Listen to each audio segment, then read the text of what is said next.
नमस्कार। SBT news में आपका स्वागत है। पेश है 8 फरवरी गुरुवार दोपहर 3:15 राजस्थान की 15 बड़ी खबरें। इस न्यूज बुलेटिन के प्रायोजक हैं विनी केक एंड मोर। तो सबसे पहले एक नजर डालते हैं आज की हेडलाइंस पर। भजनलाल सरकार ने 70,000 पदों पर की भर्तियों की घोषणा।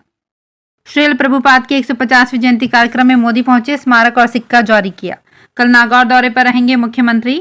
नाम हस्तांतरण, बिल्डिंग प्लान अनुमोदन, 90A, एक मुश्त लीज जैसे काम 20 दिन में खत्म करने होंगे। बिहार सीएम आडवाणी से मिले, भारत रत्न मिलने पर दी बधाई। और अब खबरें विस्तार से।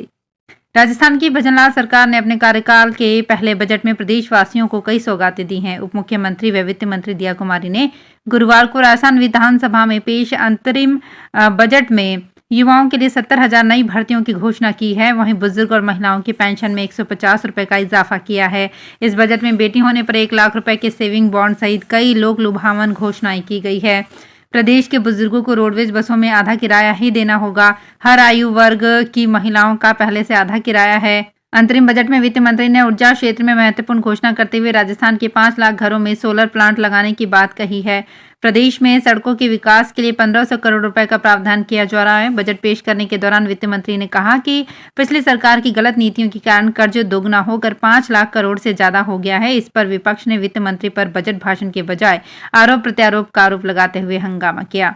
कर्मचारियों को प्रमोशन के अतिरिक्त अवसर दिए जाएंगे। डीपीसी में 2 साल की छूट दी जाएगी। कर्मचारियों को जीपीएफ की डिटेल ऑनलाइन दी जाएगी। वहीं उनके रिटायरमेंट के दिन ही पेंशन से जुड़ी मंजूरियां दी जाएंगी। पेंशनर्स को घर बैठे लाइफ सर्टिफिकेट ऑनलाइन जारी होंगे। अगले साल से आशा सहयोगिनी, आंगनबाड़ी कार्यकर्ता, आशा सहायिका और पंचायती राज कर्मचारियों के मानदेय में 10% बढ़ोतरी की जाएगी।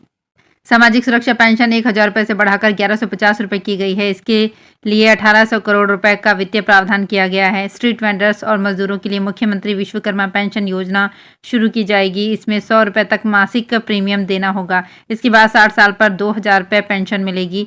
60 से 80 साल तक के वरिष्ठ नागरिकों को अब रोडवेज में आधा किराया ही लगेगा।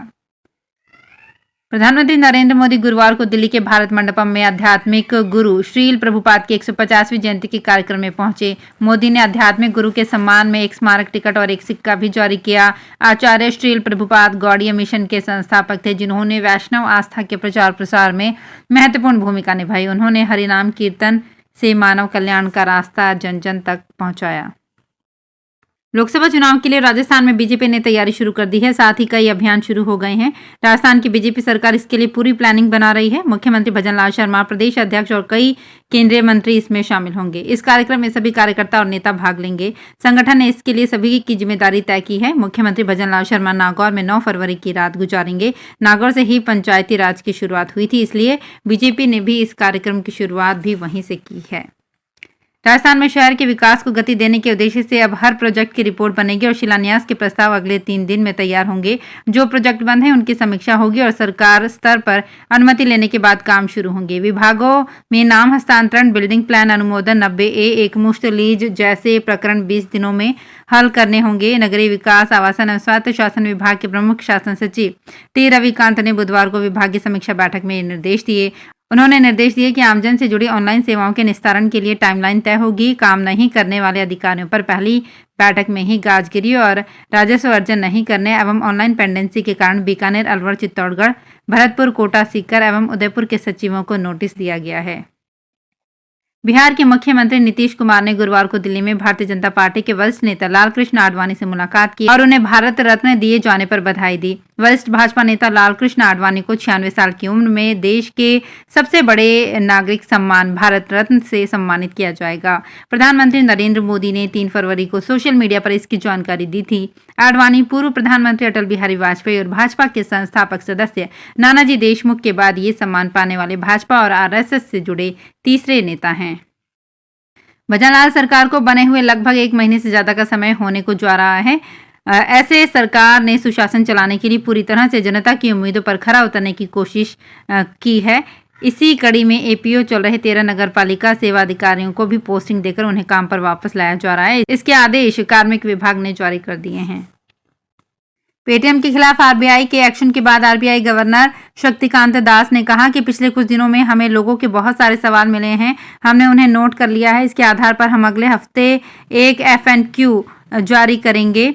गवर्नर ने कहा कि पेटीएम जैसी संस्थाओं को नियमों के अनुपालन के लिए पर्याप्त समय दिया जाता है, जिसके बाद नियामक को कार्यवाही करनी होगी। अगर कोई संस्था नियमों से चले तो हमें कार्यवाही क्यों करेंगे? हम एक जिम्मेदार नियामक हैं। जयपुर के हेरिटेज नगर निगम मेयर मुनेश गुर्जर आज सुबह सफाई व्यवस्था का निरीक्षण करने पहुंची। मेयर ने जनता कॉलोनी स्थित दीनदयाल उपाध्याय सर्किल से दौरा शुरू किया तो वहीं पर लोग एकजुट हो गए। मेयर ने सर्किल पर ही जन सुनवाई शुरू की। इस दौरान लोगों ने सफाई नहीं होने और सरकारी जमीनों पर अतिक्रमण होने की शिकायतें गिनाई। राजस्थान नोडल अधिकारी श्वेता धनखड़ ने बताया कि बालिग पुरुष और महिला की स्वेच्छा से विवाह करने के उपरांत परिवारजन और जाति समाज के व्यक्तियों द्वारा परेशान करने या अनुचित कार्यवाही करने पर पीड़ित युगल उनके मोबाइल नंबर 9413179228 एवं सहायक नोडल अधिकारी नविता खोखर से मोबाइल नंबर 9468952823 से संपर्क कर सकते हैं। इसी प्रकार जिला स्तर पर पुलिस कंट्रोल रूम और नियुक्त नोडल अधिकारियों से उनके मोबाइल नंबर से संपर्क किया जा सकता है। भीलवाड़ा शहर के सरकारी भवन, डिवाइडर और बावड़ियां अब एक रंग में नजर आएंगे। नगर परिषद इस पर लगभग 1 करोड़ रुपए खर्च करेगा।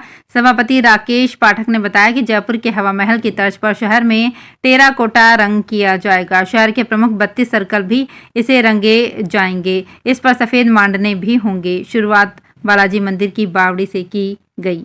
बावड़ी में कार्य शहरी मनरेगा योजना के श्रमिक लगाकर किया जा रहा है। सर्कल पर भी रंग का कार्य शुरू कर दिया गया है।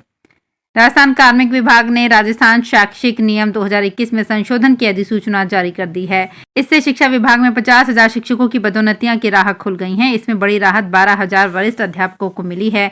पहले व्याख्याता पद पर वरिष्ठ शिक्षकों की पदोन्नति के लिए यूजी पीजी में समान विषय होना जरूरी किया था। इस नियम से यूजी पीजी में अलग अलग विषय रखने वाले शिक्षक व्याख्याता पद पर पदोन्नति से बाहर हो गए थे। इसका शिक्षक लंबे समय से विरोध कर रहे थे। राजस्थान विद्युत विनियामक आयोग ने रूफटॉप सोलर प्लांट लगाने के मामले में उपभोक्ताओं को राहत दी है। उपभोक्ता 500 किलोवाट की जगह 1000 किलोवाट क्षमता तक के सोलर पैनल लगा सकेंगे और ऐसे उपभोक्ताओं को नेट मीटरिंग का फायदा मिलेगा। इसमें सबसे ज्यादा फायदा कमर्शियल उपभोक्ताओं को होगा। यूजी कोर्स में दाखिला लेने वाले युवाओं को पढ़ाई के साथ कमाई के साथ ही शोध और इंटर्नशिप करने का मौका मिलेगा। विश्वविद्यालय अनुदान आयोग ने इसे लेकर सभी यूनिवर्सिटी और कॉलेज को पत्र भिजवाए हैं। यूजीसी के सचिव प्रोफेसर मनीष जोशी के आदेश के अनुसार कॉलेज और यूनिवर्सिटी में यूजी स्तर पर पढ़ाई के साथ साथ इंटर्नशिप की शुरुआत होगी। नोडल अधिकारी को शोध और इंटर्नशिप के लिए संस्थानों का चयन करना होगा। दस्तावेज के सहारे हाईकोर्ट में घुसा युवक, जोधपुर हाईकोर्ट की सुरक्षा में चूक हुई। एक युवक फर्जी दस्तावेज के सहारे हाईकोर्ट में घुस गया। उसने डिस्ट्रिक्ट कोर्ट का फर्जी पहचान पत्र बना रखा था। सूत्रों के अनुसार ये युवक CJMM श्रीवास्तव को गुलदस्ता भेंट करने पहुंचा। मूलतः जालौर का आरोपी सुरेश बिश्नोई को पुलिस ने गिरफ्तार किया है। झीलों की नगरी उदयपुर में नए साल 2024 के पहले महीने जनवरी में पर्यटकों का सैलाब रहा। पिछले साल की तुलना में इस बार जनवरी में टूरिस्ट जहां ज्यादा आए, इसमें विदेशी पर्यटकों का ग्राफ ज्यादा रहा। पर्यटन विभाग की ओर से जारी आंकड़ों के अनुसार जनवरी महीने में लेक सिटी पर्यटकों से गुलजार रहा। उदयपुर में टूरिज्म विभाग के आंकड़ों के अनुसार जनवरी 2024 में कुल 1,89,500 देसी और 18,431 विदेशी पर्यटक आए। तो फिलहाल इस बुलेटिन में इतना ही। फिर हाजिर होंगे कुछ और बड़ी खबरों के साथ। अगर आप भी अपने आसपास की छोटी बड़ी और महत्वपूर्ण खबरों से अपडेट रहना चाहते हैं तो सब्सक्राइब कीजिए हमारे चैनल SPT न्यूज को और प्रेस कीजिए बेल आइकन पर।